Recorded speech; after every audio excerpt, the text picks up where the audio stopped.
Hi. You're probably wondering why there's this really awkward smile on my face, but it's because sometimes I come across something that I think is so dumb, but then makes me so happy that I came across it because now I get to share it with you. All right, so this is not the first time that I've made a movie talking about Tarantino, and also not the first time I've made a movie talking about Tarantino, specifically involving some drama surrounding his most recent movie, Once Upon a Time in Hollywood. So I actually have an entire review of that I put out a little while ago that most people probably didn't see.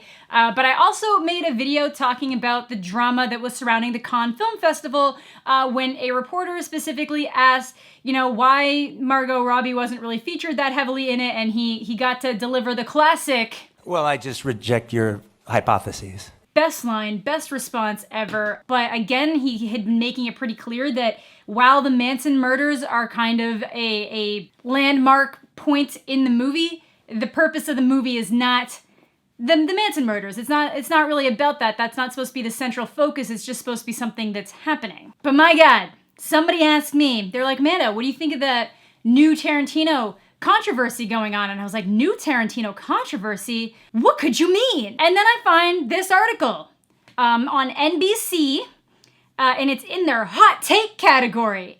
They literally have an entire category on their website that they call a hot take. I think they should move it over to why is this happening, as in why did they let somebody write this? So the title of the article is Once Upon a Time in Hollywood takes the Sharon Tate murders and makes them about men. Oh. Quentin Tarantino's new movie reframes the brutal crime as a story about white male heroism that does a disservice to both Tate and to the story. So let's dive into that, shall we? Wait 1 second, I might need something. Just gonna crack open a good old half and half twisted tea to make it through this diatribe. All right, so let's dive into this hot take. So, leave it to Quentin Tarantino to take a story about the murder of Sharon Tate, a truly horrific real crime in which female cultists murdered a famous pregnant woman, revolves around men. I would just like to say that females were not the only people who showed up to that house to kill people. Quite literally, one of them was a man, so if anything, you are now just trying to make it seem like it was exclusively women who committed this horrendous crime. So I'm one little paragraph into your story and you're already wrong about details? Like, come on. And then we get into the second paragraph that I already spot an error in. So acclaimed director Tarantino's 9th feature film, Once Upon a Time in Hollywood, is allegedly about the murder of Sharon Tate and 4 others. And that is where I need to stop this, because Once Upon a Time in Hollywood is not about the Manson murder, shockingly enough. I know, it's crazy. You might think that, based on the fact that the posters are Leonardo DiCaprio and Brad Pitt's characters, and the trailers in general focus extremely heavily on Leonardo DiCaprio and Brad Pitt, I can understand why you would have gotten the misconception that this was about the Manson murders, but it's not. Again, so if you guys watched my review, you would know that the Once Upon a Time in Hollywood is really just, it's a story about a shift in time, about old Hollywood combating with the new Hollywood, and the Manson murders always just kind of marked the end of an era. We were getting out of the leading man time of Hollywood. That's literally the entire purpose of Rick Dalton, Leonardo DiCaprio's character. He used to be a successful TV Western personality, tried to make it in Hollywood, didn't quite work out for him, and then he's just kind of left getting these the heavy roles, the roles where you play the bad guy occasionally on episodic television shows. You're never the star, you're never the feature, and then him coming to terms with that and, dealing with his life. It's a very, very vulnerable story about a man realizing his own obsolescence in the world and going forward with that. I'm going to try to keep this a little bit spoiler light, but I am going to have to kind of talk. There's like a juxtaposition between his character and Sharon Tate in the movie that I'm going to illustrate a specific thing. It's not really a spoiler. It's just kind of pointing something out, and it's going to be really important to me countering this argument. But either way, again, the movie is not supposed to be about the Manson murders. It's very much supposed to be about Rick Dalton and his stunt guy, Cliff Booth. She points out that the movie starts 6 months before the Manson murders occur. You see Tate very briefly with Polanski going up to their house, because that's the whole thing, Rick lives right next to the Polanskis, and then he and Cliff have the conversation of man, just one, you never know. I could be in the next Polanski movie. You just never know what could happen in this. And then that's just kind of where it picks up and goes from there. The author of this article then slides right into, indeed, for most of the film, Tate and some Manson family girls, primarily Margaret Qualley and Dakota Fanning, are sidelined, seemingly so the real stars, Leonardo DiCaprio and Brad Pitt, can do their thing. Yes! Because that's the point of the movie. The movie is about Rick Dalton, the character played by Leonardo DiCaprio, and his stunt double, Cliff Booth, played by Brad Pitt. Why do you want there to be such a focus on something in this movie that this movie is not about? The Manson murders are literally just supposed to be a catalyst event because it represents the change of Hollywood and that it's no longer about the leading man and that people have to change and get out of those old ways. He is literally like a relic of the past. That is the point of the movie.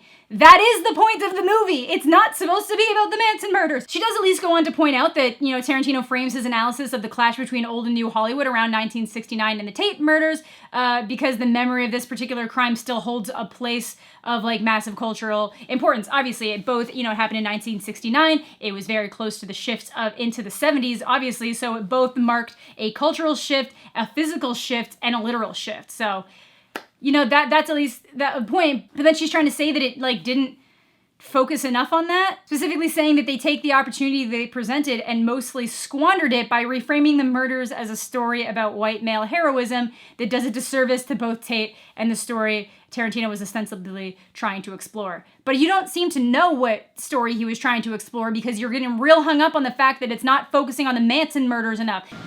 It's really hot in here. Gotta let this cool me down a little bit. It's about 80 degrees in here right now. All right, so on that, like I said, on the note of the white male heroism, it's really not supposed to be like that. That's just supposed to set up a scenario. So it's one thing if you're just not a fan of flipped history stories like Tarantino does. So with Inglourious Bastards, changing how Hitler died, things like that. If you're just not a fan of it, that's okay. I can understand not being a fan of this too, because it's more modern. I can understand why some people might have a bigger problem with it. Some people just don't like that kind of storytelling. But it really just happened because it opens up and it brings you right back to that conversation early on in the film when he realizes, he's like, oh man, that's the first time I've seen Polanski since he moved in. And then they have that conversation about how he could potentially be in a Polanski movie. And then the movie just ends with him, the gates to that house opening up and him walking up the driveway, kind of being accepted in and being able to talk to Sharon Tate.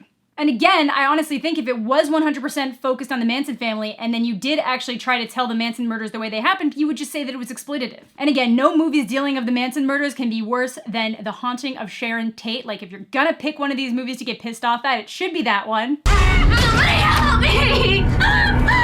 They were killing all of us. It's okay, it was just a nightmare. It's over now.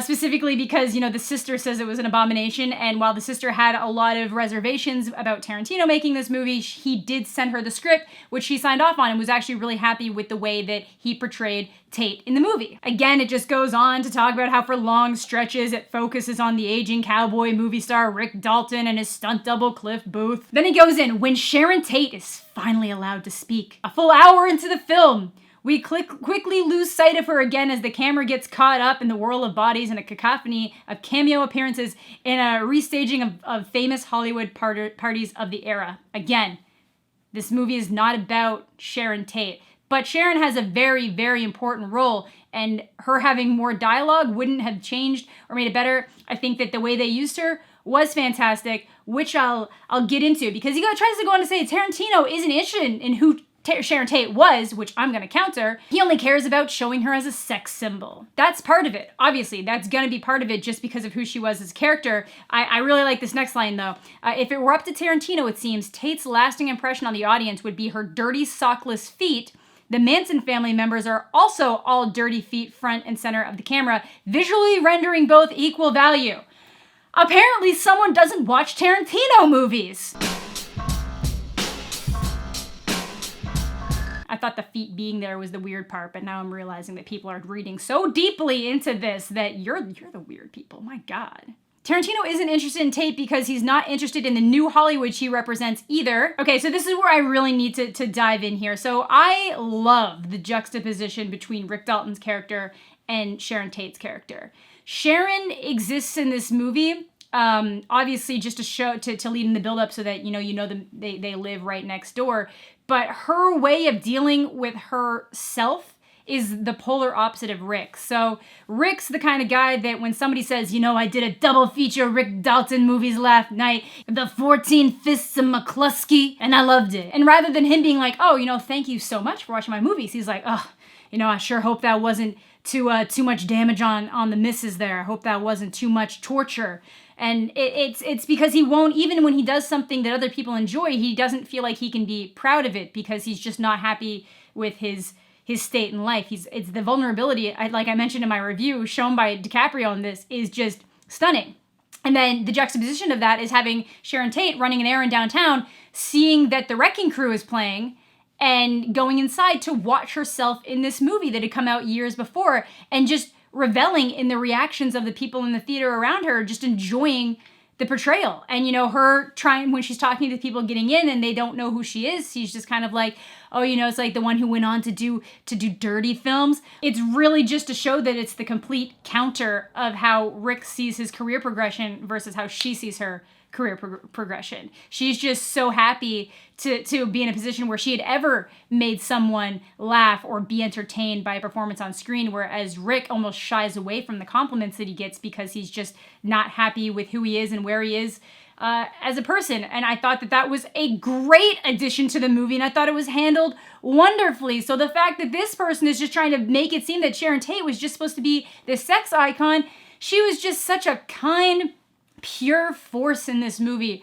And I don't think she needed more lines, because again, it's not about her. It's not specifically about the Manson murders. That's just all the stuff that builds up and winds to the time. Now, I'm not saying that you have to love this movie. I'm not saying that it has to be your thing, but I am going to point out when I think it's dumb what people choose to get really brought up in. If you don't like Tarantino, you don't like the way he tells movies, that's totally fine. But everybody wants to get caught up on the fact that Sharon Tate is not the front and center story piece of this movie. It's not her story. It's not supposed to be her story. It's not the Manson story. Everything that happens is just supposed to be a service of the plot that's surrounding Rick and Cliff. And to ask for more of that would be like asking for, I don't know, getting mad at Harry Potter that they didn't focus on Bellatrix Lestrange enough. I get that that's fiction, but you get what I mean. Like, it just doesn't make sense. If that's not the story that's being told, why are you criticizing as if that is the story that was trying to be told? So anyways, I thought that this was really funny and a really funny thing. I don't actually know if this has caused any like widespread criticism, but obviously multiple people now have made the comments that they didn't feel that Margot Robbie's Sharon Tate had enough lines in the movie. But you gotta realize, like, Tarantino has made some of the strongest, most badass female characters in movies, you know? We got The Bride. We got Shoshana Dreyfus in Inglourious Bastards. Fantastic characters. And if the main point behind this story was supposed to be the Manson murders, I'm sure we would have seen a lot more. But again, it wasn't. So we didn't. So that is gonna do it for today's video. Let me know what you guys are thinking in the comment section down below. Always interested to hear your thoughts, but personally, I'm not a fan of those kind of criticisms. If you didn't like the movie because you thought it was too long, if you're not a fan of the hyper-violence, if you're not a fan of how the violence is displayed in certain ways, if you're really just not a fan of these historical switch-ups that he does more frequently now, that's totally fine. I just don't think that these separate criticisms are valid. So thank you all so much for watching. Have a fantastic day, and we'll catch you all later.